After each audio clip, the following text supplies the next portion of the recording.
Okay, so today I wanted to give an update on my PMDD. This is the first time I've ever even tried to record something like this, so it's not going to be very concise. I'm in the midst of it, and I just thought that I could take some time to share with people what the experience is like, because for those of you that have PMDD and are on this channel because of it, you'll be able to probably relate to a lot of what I'm saying. And if you don't, then I'll try to post another video explaining a little more technically about the disorder. But ultimately, I track my cycle using an app. I've had PMDD ever since I can remember, before it was something that was diagnosable. Like, I struggled a lot in high school, and then back then it wasn't actually like a disorder. And so I went to college. I got put on a birth control, Yasmin, which is now known as the PMDD birth control, but it really affected my vision, and so I stopped taking it. And my symptoms, I guess, were manageable in college. Looking back, it's hard to know if that's the truth, because I did have a lot of hidden struggles, lots of sobbing, just the depression, side effects, the failureness. A lot of it I had, but I just didn't share with anyone. I would go, in my apartment, get on my knees. I always handled it through prayer and kind of cried out to God. And, it's very clear looking back that, yeah, it was my PMDD, but I was just trying to manage it the best that I could, with natural supplements. Sorry, I look really bad, but it doesn't matter, right? I don't feel good, so whatever. But I tried to do as much as I could. And then after I got out of college, I started working, and we can go into PTSD and working our butt off in a different video. But needless to say, I did a lot to be able to get to college and graduate college, because I was the first person in my household to even graduate high school, and then the first person in my immediate family to graduate from college, and just required a lot of moving, lots of different things. And so I was really busy for a long time, just kind of trying to survive and get out there. And ultimately, talking on the phone with my mom is what really helped me go back to the doctor, because we noticed just my mood, how I would have these anger outbursts, and anxiety, this depression, it would happen, and I would hang up on her, or just I would get so angry about something, or maybe sometimes to the point where I couldn't answer the phone. And it's really difficult to explain, but after that happened for a few months after college, just kind of seeing what my routine was when I'm living on my own, it just became extremely clear through our conversations that it was always happening the week before my period.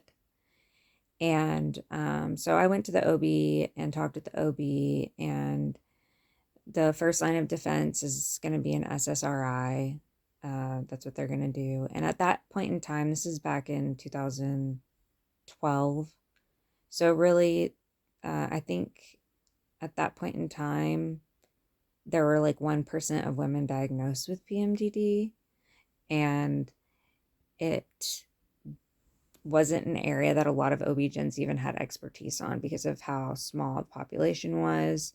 And there weren't a lot of universities that were doing research on PMDD, because it was such a small percentage of the population. There was no money being invested towards it. And so Harvard was really the only university that was doing the research that needed, dedicating time and research and hours to try to understand it.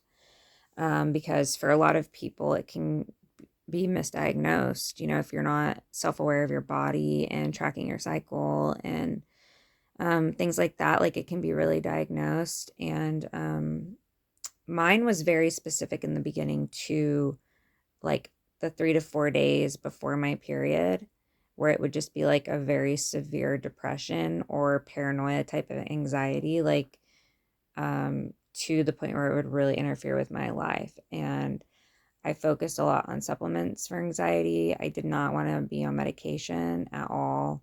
And that's just from trauma that I had in the past that I can talk about another time if anyone's interested in that. But I tried to do everything I could naturally, and trialed a million antidepressants. None of them worked. By the time I got into my second job as one of the biggest banks in the world, essentially. A really great company. Is my dream job. I worked really hard to get there.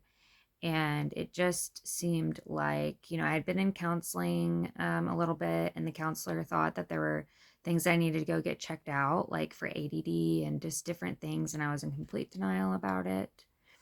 But it became evident over time that there were just things happening that were really affecting my ability to function.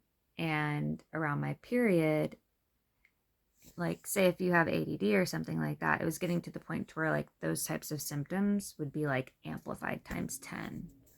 So like I might get to work, an hour early, and then I have a badge that I need to get into my building, and I end up like an hour late to work because I was stuck in my car, like looking for my badge to get in the building that was in my hand the whole time. Like just really discombobulated, like very confused, just overwhelmed, scattered. I would wake up crying sometimes. Like it was really hard, and you're just trying to like really push and fight and like turn on your brave face, like grind at work, do your best, make your team, your family proud. And so it got to the point though one day where I was scared because that was happening around my period so much. And so I didn't know who to call. I felt embarrassed. I didn't want to talk to my family about it. It seemed like I should have, everything under control. I always had. And I found myself just having a hard time at my desk, and I called my insurance because I didn't know what to do. I cried to them, and I told them what was going on. I told them my counselor, they thought that maybe there was some other things that I could be tested for. I didn't know if that's what it could be. And so I ended up testing positive for ADD. So that wasn't like a huge surprise, but it just was extremely unmanageable around my period. Well, this is more of a background video of my PMDD, which is not what I intended to do at all in this video, but essentially it took a long time because the doctors will prescribe an SSRI antidepressant for it, and they will prescribe, and your OB-GYN or MD, depending on their level of experience, they'll give you like an SSRI. There's like tons of those on the market. So they'll kind of just guinea pig you until there's one that's right for you. And like I said, I just don't like medication, but I was at a place where I was so desperate. I was doing everything I could, like working out really regularly, like my diet, I was like a paleo diet, so I was very healthy, and just, I didn't understand what was going on. And so ultimately my doctor quit, and they had tried multiple antidepressants on me. Not all of them I had side effects from. I just, headaches, nausea, numb, I couldn't feel. Like I was like, this is a week out of the month. I don't want to not feel excitement or emotion or joy for 3 weeks out of the month just because I have this going on 1 week out of the month, So then I actually came across a test called Genesight, and Genesight basically is a mouth swab test, and they will run your genetics, like a panel, and basically say, like, spit out this 9-page report that says, based on your genetics, based on your metabolism and just you, this is how your body processes medication. And so it has like 3 columns, and I can like go over that test another time, but it basically says good for you, okay for you, avoid. And for my antidepressants, there were like 5 or more that I had been given that were like, don't take these or they're not going to be good for you. And my genetic profile when it came to antidepressants was so complex that there were only 3 that were like good fits for me. Well, we were like, okay, well, let's try that, because I also battled with anxiety and I was on anxiety medication as needed around these times of the month, because the PMDD would get to the point where it's like I couldn't go to the movies sometimes because I'm afraid like just random someone's going to come in and shoot up the thing, and it just would be very like a paranoia, but it would only be for a couple days, you know, before my period. It wasn't all month or anything like that. And so anyways, where was I? I got this test result, got with the psychiatrist, was put on Prestige. Prestige is like the name brand of it. For any of you that have kind of gone through this journey, you may already know the difference between an ssri and an snri. I'm not going to get into all that right now, but Prestige was an snri. That wasn't really well explained to me. Basically, that means that there's 3 primary chemicals from a behavioral perspective in your brain. And instead of just affecting one chemical, serotonin, like an SSRI does, an SNRI affects 2, your serotonin and your neuroepinephrine, which I probably still didn't say correctly. And then the last one's dopamine, but it affects 2. So essentially what that means is that when it metabolizes from your body very quickly. If you don't take it at the same exact time every single morning, you will go into withdrawal. Your body will be dependent on it. It's not an addiction. It is a chemical dependence. And so I had to learn that the hard way. And because it affects 2 chemicals in your body, you can't take it 2 weeks out of the month like you could with these SSRIs that were being prescribed for the PMDD. And you have to take it every single day. I didn't ask why at that point in time. I just was like, okay, it has to be taken every day. That's what I do. And it helped like almost immediately. So I was very thankful that I found the Genesight test and I didn't feel like a guinea pig on antidepressants. It's like, okay, I found the one for me. I tried to share it with everyone that I could, just with struggles, you know, who wants to be managing their career and like going back and forth and feeling like a guinea pig on meds? Like no one. So that provided some hope and some relief, and then it was more manageable. And then I got married. I, was married I've been with my husband for 7 years. So we got married in 2016, and then right now is 22, which I have no idea when I'll post this, but essentially a few years into our marriage, I had an unexpected, unplanned pregnancy, and I lost the baby, and I had to have a DNC, and that happened again in 2020, and it took a while to realize, after the first miscarriage, I was diagnosed with some PTSD, which I can go into that later. That was another thing that I battled for a long time. And I battled it pretty well on my own. But after these miscarriages and the changes with my PMDD, it just got very severe. So I went back to my tracker for my period, and I was feeling very off. I had to take obviously medical leave from work because I needed to get back in with my psychiatrist, work on my med dosing, just all these different things. But I basically, I don't know why it took 3 years and seeing so many OB-GYNs before I was told that people that have PMDD are prone to postpartum depression. And, I can get into the science of PMDD from at least what I've learned. I'm not a doctor, but just through like my years of experience with it. Essentially, none of the doctors that treated me for my miscarriages ever took my PMDD into consideration. So when I was having things that were maybe more like postpartum, like just because you don't have a baby full term does not mean your body's not going through the hormone changes and the crashes. And a lot of PMDD, like your progesterone is really impacted in the GABA in your brain, and things can get really off balance. I mean, everything's connected, right? So what we eat, I mean, everything, the chemicals that are produced in our body. Well, because the OB-GYNs weren't informed, I feel informed enough on, hey, we have a patient that has PMDD. I didn't know what I would need.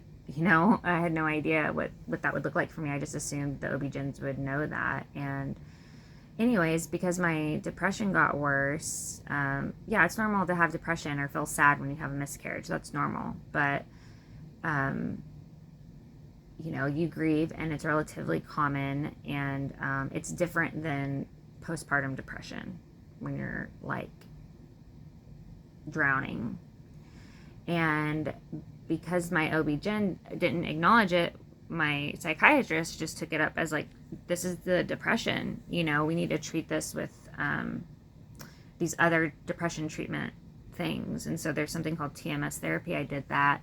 Didn't help too much. Took years to actually be told by a high-risk OB-GYN, who is also a PMDD specialist, that after my miscarriages, because of my PMDD, I should have been being pumped with progesterone. I have a hard time with these on the fly. And I'm in my PMDD right now, so I'm like not feeling well. This helps me get a little bit out of my head, and to feel like I'm sharing with someone can give me purpose and just make me get up. So anyways,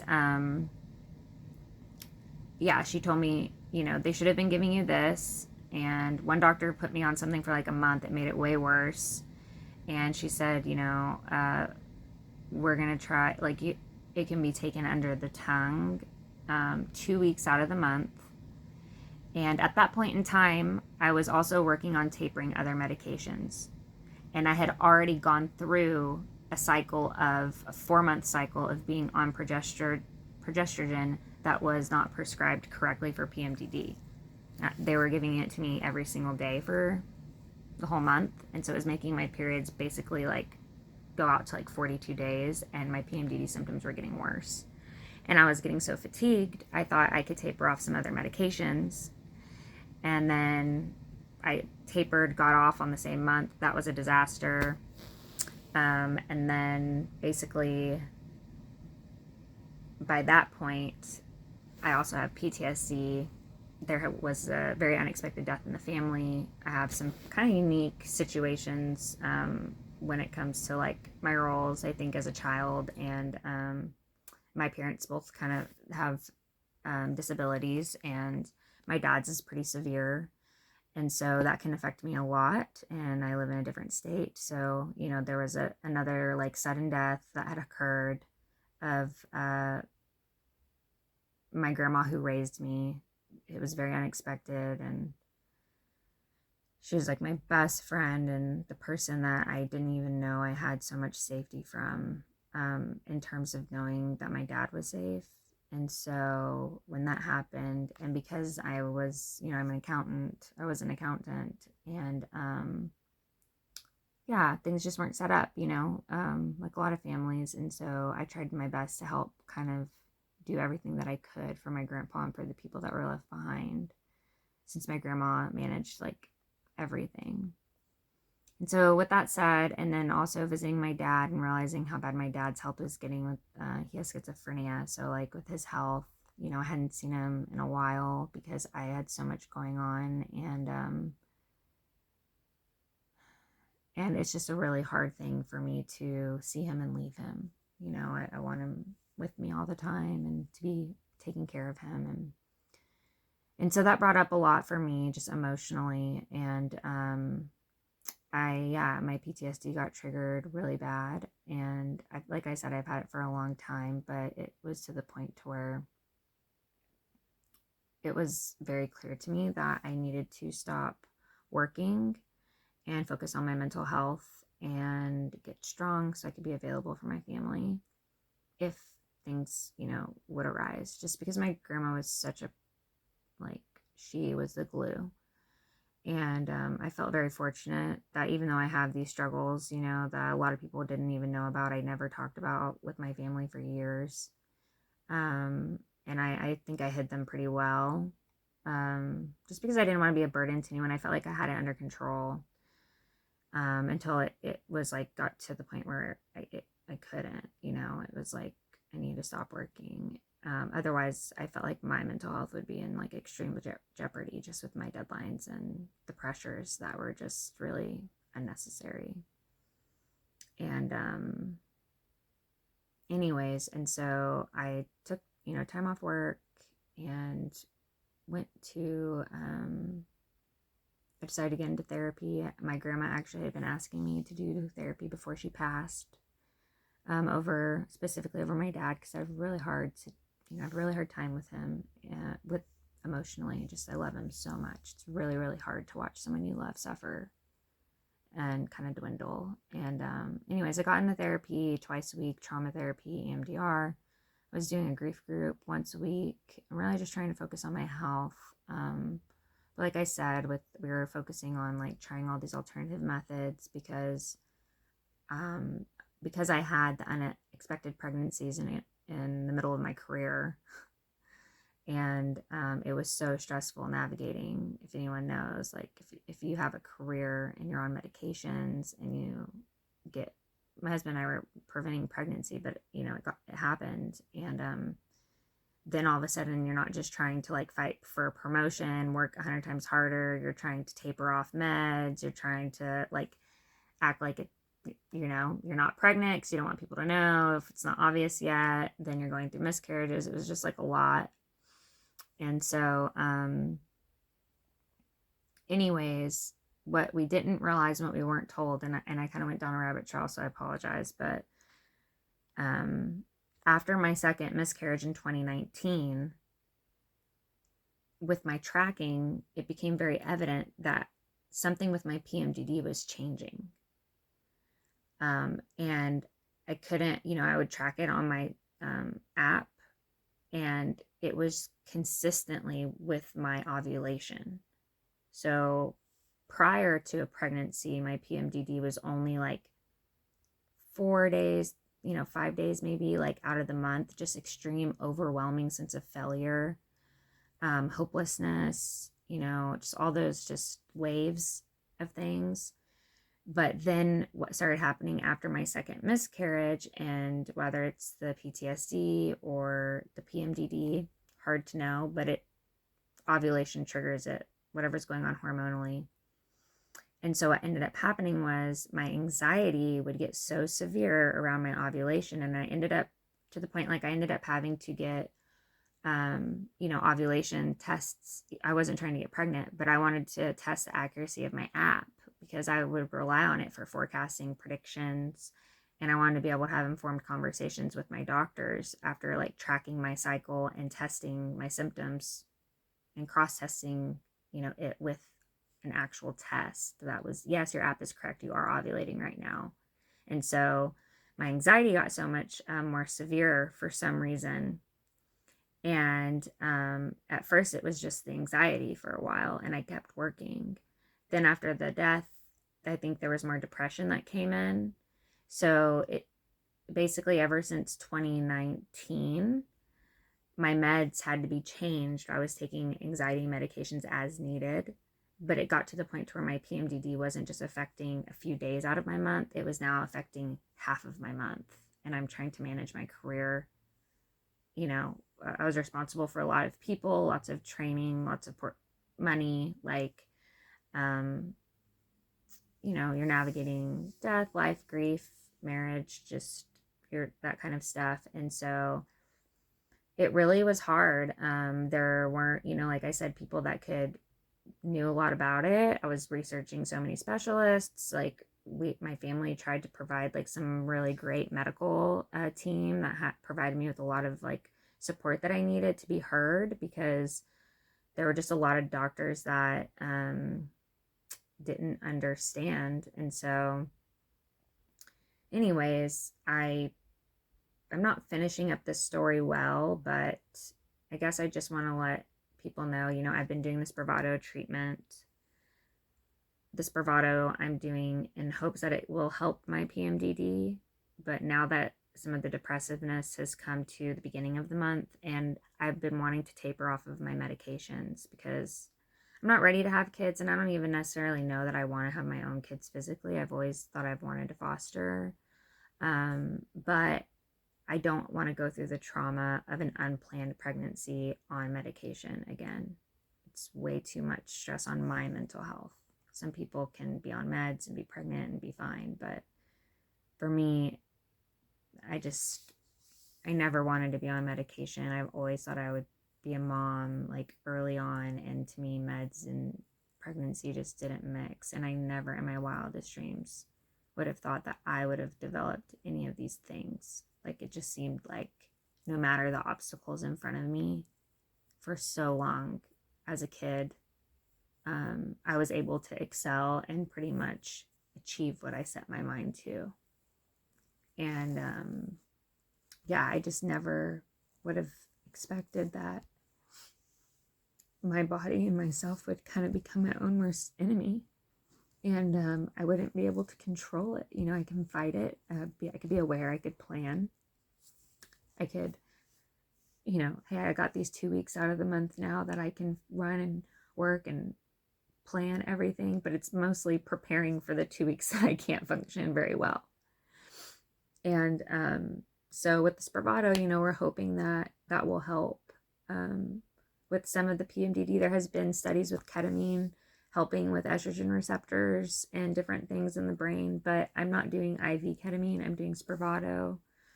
And I can talk more about that later, but yeah, I've had 6 treatments. This will be going into my second cycle of treatment in my PMDD. So that's why I wanted to post this video today, because it's a Monday right now. I'm not working. I'm Friday, you know, last week I started feeling that I was ovulating. I was like, I can tell I'm very in tune with my body. I get hot. I start to cramp. I can feel the side that my egg is like releasing from or preparing to release from. My anxiety starts to get much higher. I can be more tired. I have to drink a lot of water.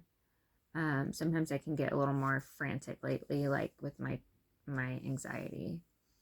And so usually I end up texting some family and realizing like my symptoms, and they probably think like, oh my gosh, Shenay, because I just have a hard time picking up the phone and talking about it. It feels like a broken record at this point. I hid it for years. And then once I opened up and started talking about it, it was like, I need to talk about it. And so it's a struggle. I need help. I'm struggling. And that was really humbling and hard. And anyways, so yeah, it's a Monday and I'm at home and I have a Spravato treatment tomorrow. And I just wanted to upload this to show people, like, you know, I don't know, it might seem like some people told me they always just thought I had my life in order. I mean, like, I feel like people judged me in so many different ways and just had no idea the extent of really what my life was like at, you know, my core. And it wasn't like I was faking things or hiding any things. I thought I had dealt with them all, but clearly I hadn't.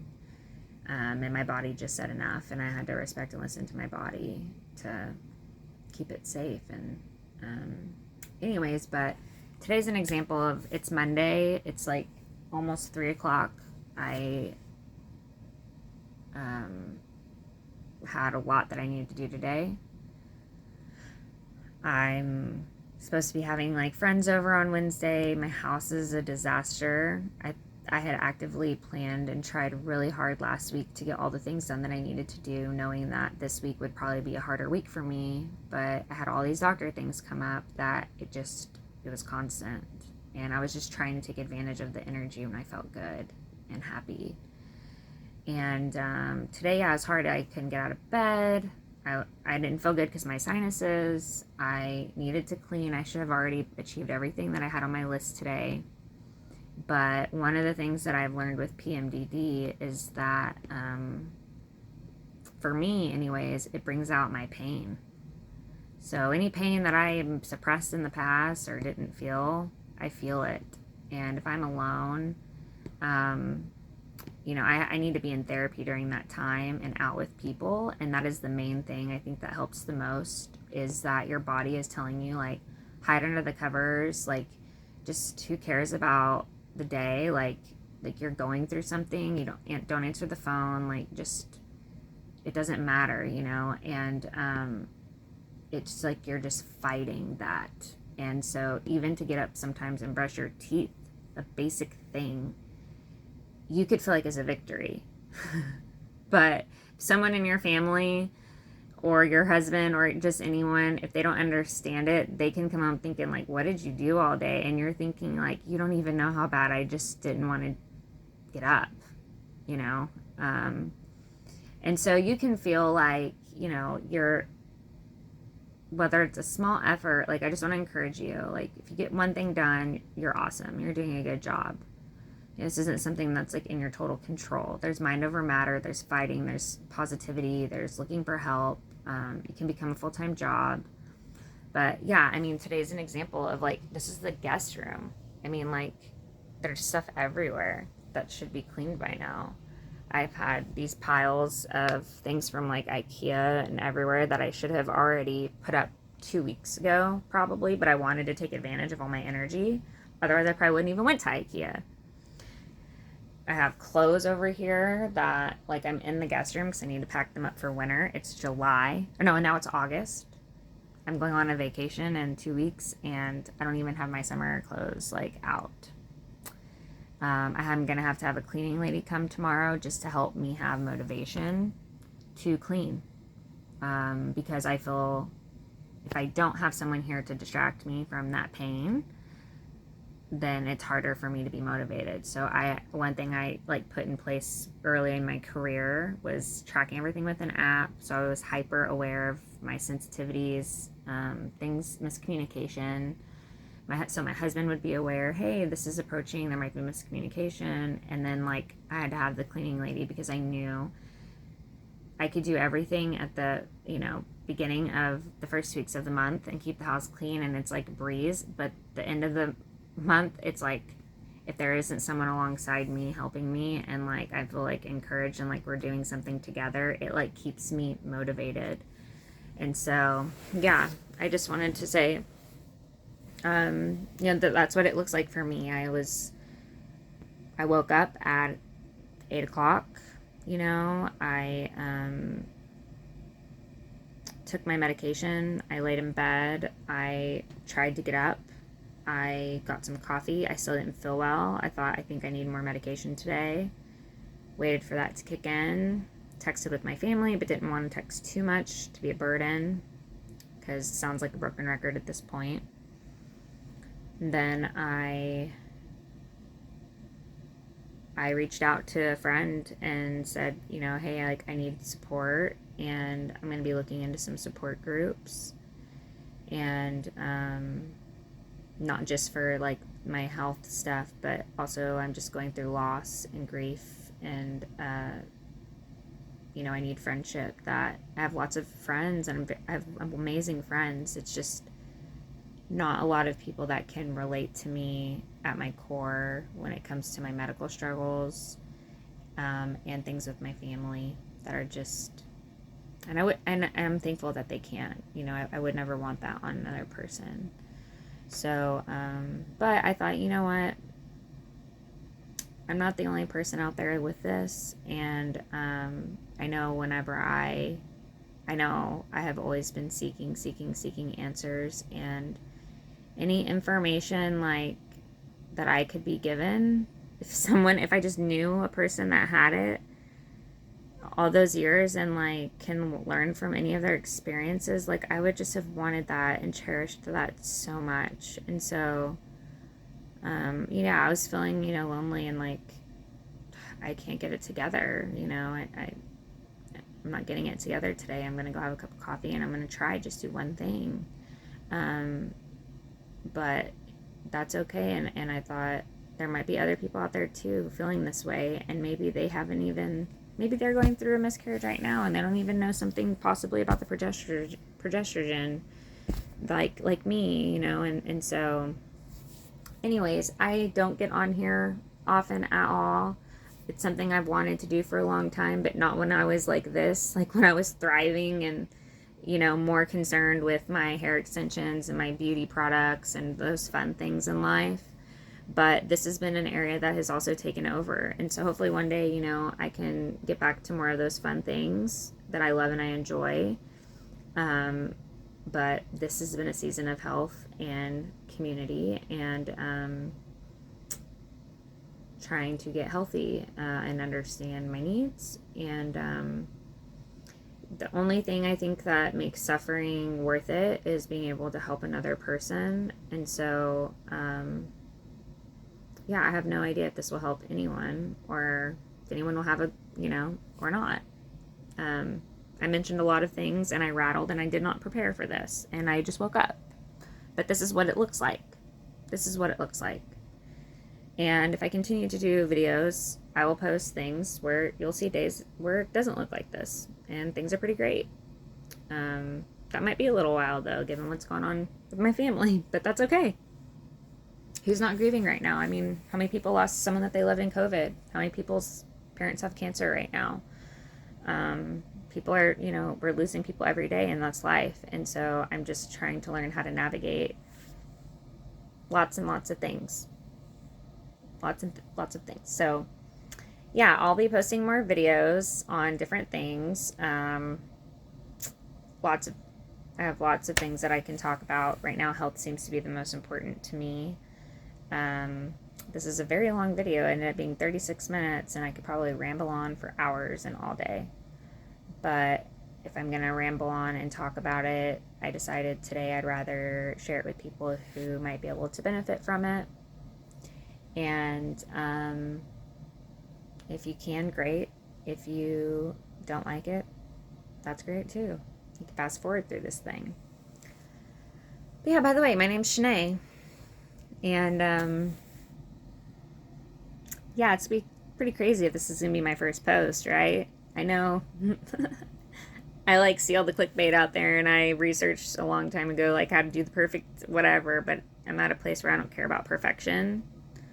I don't care about, you know, I care about my health, my family, and, you know, I'm thankful for a roof over my head. So I'm not on here trying to make a bunch of money or what have you. I just genuinely want to be able to provide a source of support for anyone that longs to connect or relate to anyone that might be going through anything that they are. So yeah, thanks for listening to my rant, and hopefully I provided some tidbits of helpful information there. I plan to give more updates on Spravato. I'm not like the greatest at sitting down doing editing and organizing and all of that, so there's like no guarantees that it will be like very organized, and I'm sorry. And maybe when I'm well I can go back and organize it all and do it really perfectly, but this is where I'm at right now. So yeah, I hope you guys have a wonderful week, and I'm going to try to get one thing done on my list today, and that'll be good. And yeah, I didn't cry, so that's awesome. But I hope you guys have a good day, and if you're in the middle of the struggle, you know, I just encourage you to try to do one thing, reach out to one person. If you can't, I'm here. My hair is crazy. I haven't even brushed it today, but this is what it looks like. So, not doing the filters right now. One day I'm sure I will. But this is what PMDD looks like, and this isn't even how severe it is because I'm able to talk right now without crying. And yeah, I don't know how to do the links. I want to say like hit subscribe below or like look at my stuff below, but I haven't even looked into how to upload a video, so to be continued. And yeah, I hope I can help someone. All right, have a good day, and